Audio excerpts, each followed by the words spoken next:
Here's something nobody warned us about. Adult life feels less like a peaceful walk through life and more like running and gunning through a zombie apocalypse. You wake up thinking the day might go smoothly, and 2 hours later, you're dodging chaos like you accidentally opened a cursed campaign on Expert. Some days you feel geared up, you've got energy, plans, momentum, maybe even hope. Then life flips the table, spawns a crisis out of nowhere.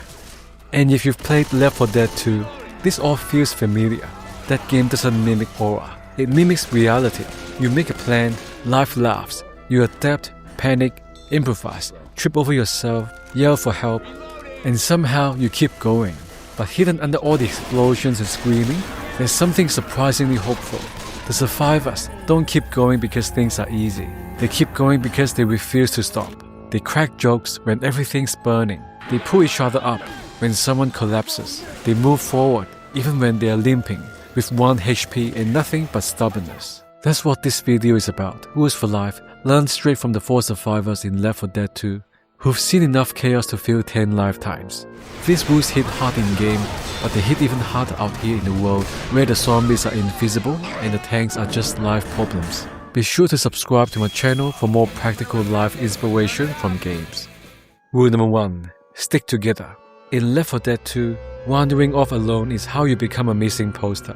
The moment you wander more than a few steps away from your team, the game punishes you. A smoker snatches you from a rooftop. A charger bulldozes you through a wall. A jockey rides you into a swamp like you're the worst amusement park attraction ever invented. Isolation always ends in disaster. The message couldn't be clearer. No one survives alone. Life works the same way. Humans don't thrive in isolation. We thrive through connection, through people who show up when things fall apart, through voices that remind us we don't have to carry the entire world on our backs. Your real-life squad isn't armed with shotguns or adrenaline shots, but the impact is just as powerful. It might be a friend who checks in when you've gone quiet. It might be someone who listens without judgment when your stress finally spills over.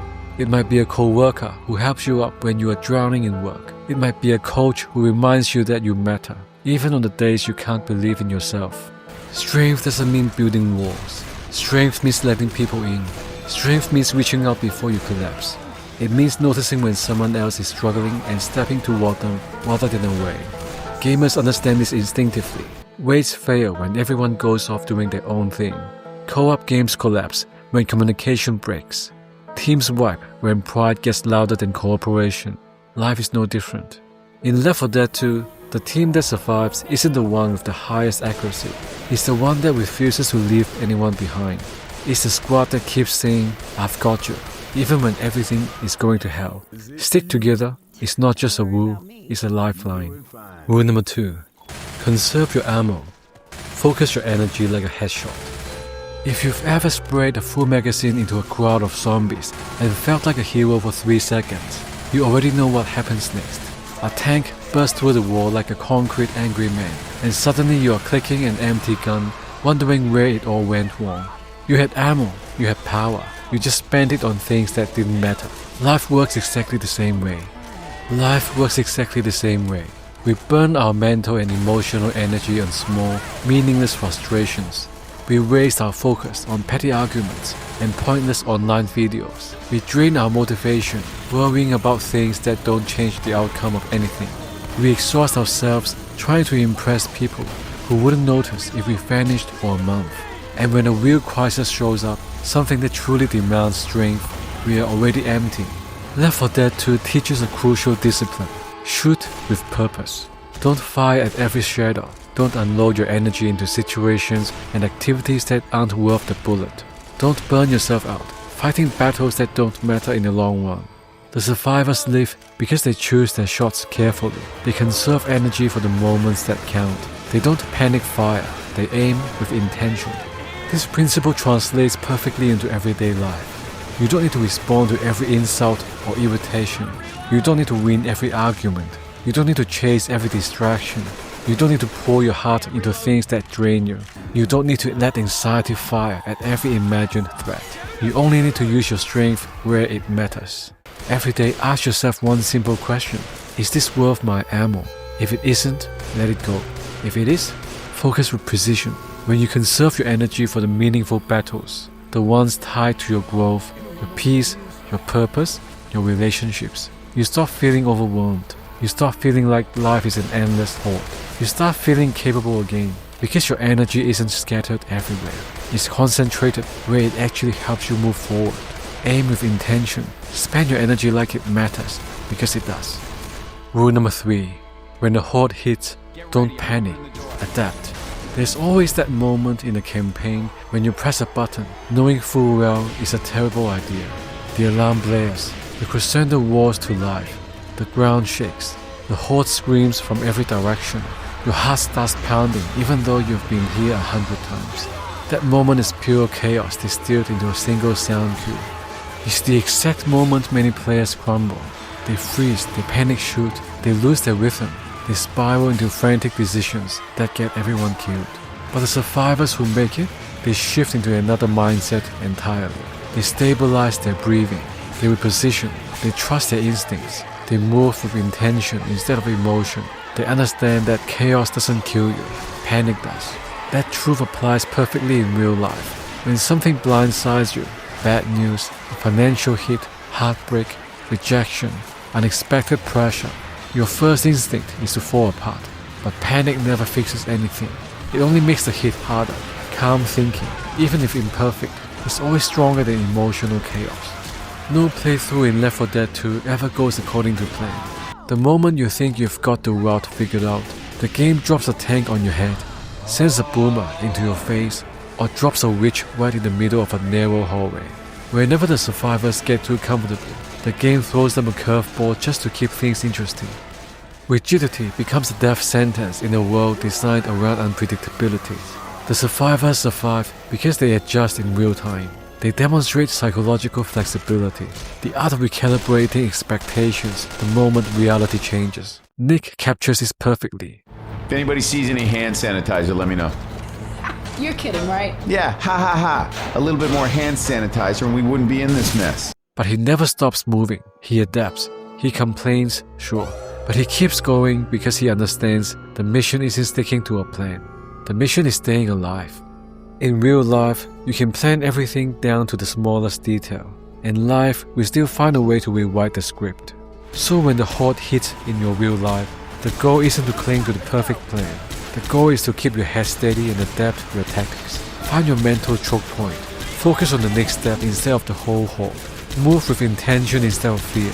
Trust your ability to improvise, the way you trust your ability to run a campaign you've never seen before. Calm decisions save lives. The horde will never stop coming, and you can become the kind of survivor who never stops moving. Rule number 4. The safe room isn't the end. It's just a checkpoint. There is nothing more satisfying than slamming the safe room door in Left 4 Dead 2. You made it. You are exhausted, bleeding, out of ammo, but alive. For a moment, everything feels like victory. You breathe, you recover, you laugh with your gaming friends about the chaos you just pushed through. But the safe room isn't the end. It never is. It's a pause. It's a moment of recovery. It's a checkpoint between chapters. The next door always opens. The next challenge always waits. The next campaign always loads in. Life is built on the same rhythm. We treat certain milestones as if they are finish lines. Graduation, marriage, promotions, new homes, achievements, recoveries, breakthroughs. We believe that once we reach them, life will be secure permanently. But milestones don't end your journey. They prepare you for the next stage of it. This truth isn't discouraging, it's empowering. It means your story is still unfolding. It means you're evolving rather than stagnating. It means life wasn't designed to end when you hit a goal. It was designed to stretch you into your potential. The survivors never receive a perfect Hollywood ending. They get something better, momentum, growth, transformation. They keep living, adapting, and pushing forward through every new challenge. So treat your own victories the same way. Celebrate them fully. Rest deeply. Recover without guilt. But when the next door opens, step out with courage. Your future isn't behind you. It's always waiting just outside the safe room door. Left 4 Dead 2 isn't a game about flawless wins. It's a game about persistence, resilience, teamwork, messy progress, and dark humor in impossible circumstances. It's a reminder that survival isn't glamorous. Survival is continuing, even when the world doesn't make it easy. The survivors teach us to lean on each other. They teach us to focus our energy where it matters. They teach us to adapt the moment things fall apart. They teach us to heal deeply and proactively. They teach us to step into every new chapter with intention and courage. Life will throw hordes at you. Life will knock you down. Life will surprise you with tanks, boomers, heartbreaks, stress, burnout, confusion, unexpected losses, and the kind of days that make you wonder if you accidentally triggered a crescendo event in your sleep. But if Alice can crack jokes in the apocalypse, if Coach can keep encouraging everyone even when he's barely upright, if Rochelle can stay calm through absolute chaos, and if Nick can complain constantly yet still push forward, then maybe you can too. You're not alone. You're not behind. You're not done. You are a survivor in progress. You're someone who still has chapters left to write. You're someone who can keep moving even when the Horde is on your heels. So reload your courage. Regroup with your team. Rest when you need to. Step out of the safe room when you're ready. Your campaign isn't over. Things are just getting interesting. Thank you for watching.